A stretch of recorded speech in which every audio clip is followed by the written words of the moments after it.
ദൈവനാമം മഹത്വപ്പെടട്ടെ.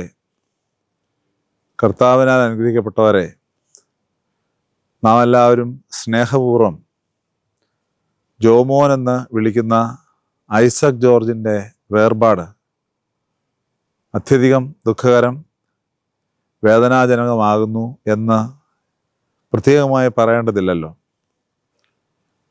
പരദേശവാസത്തിൻ്റെ 33 സംവത്സരം പൂർത്തീകരിച്ച് അദ്ദേഹം അവിചാരിതമായി നമ്മിൽ നിന്ന് യാത്ര പറഞ്ഞു. തീരാ നഷ്ടമായി പലതരത്തിൽ ഞാനതിനെ കാണുന്നു. കുടുംബത്തിന് തീരാ നഷ്ടം, ആയിരിക്കുന്ന സമൂഹത്തിന് തീരാ നഷ്ടം, തീർച്ചയായും സഭയ്ക്കും അതൊരു നഷ്ടം തന്നെയാണ് ഐസക് ജോർജിൻ്റെ വേർപാട്.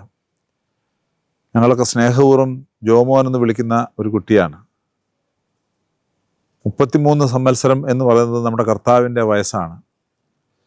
കർത്താവിൻ്റെ മനുഷ്യാവതാര കാലഘട്ടത്തിലെ ആ വയസ്സിൽ തന്നെ കർത്താവിനെ പോലെ അവൻ എടുക്കപ്പെട്ടു എന്ന് പറയാനാണ് ഞാൻ ഇഷ്ടപ്പെടുന്നത്.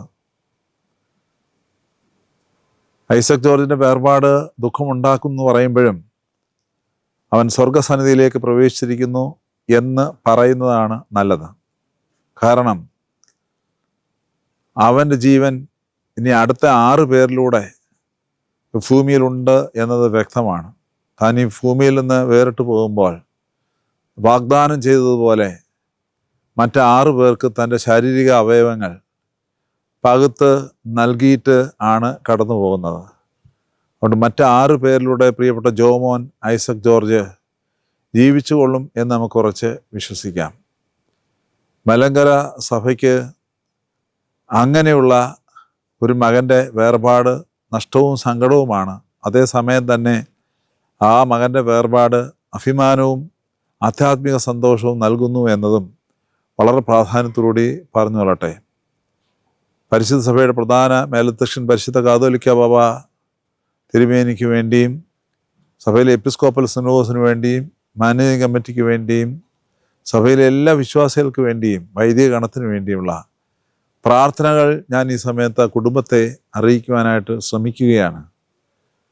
ധാരാളമായ കൃപ കുടുംബത്തിന് ലഭിക്കട്ടെ എന്ന് പ്രാർത്ഥിക്കുന്നു. തൻ്റെ സഹധർമ്മിണിക്ക് രണ്ടുപേരുടെയും മാതാപിതാക്കൾക്ക് സഹോദരങ്ങൾക്ക് ദൈവകൃപ കൂടുതലായി ലഭിക്കുകയും ആത്മധൈര്യത്തോടെ പ്രത്യാശയോടെ തങ്ങളുടെ പ്രിയപ്പെട്ടവനെ സ്വർഗസന്നിധിയിലേക്ക് യാത്ര അയക്കാൻ ഇടയാകട്ടെ എന്ന് പ്രാർത്ഥിക്കുന്നു.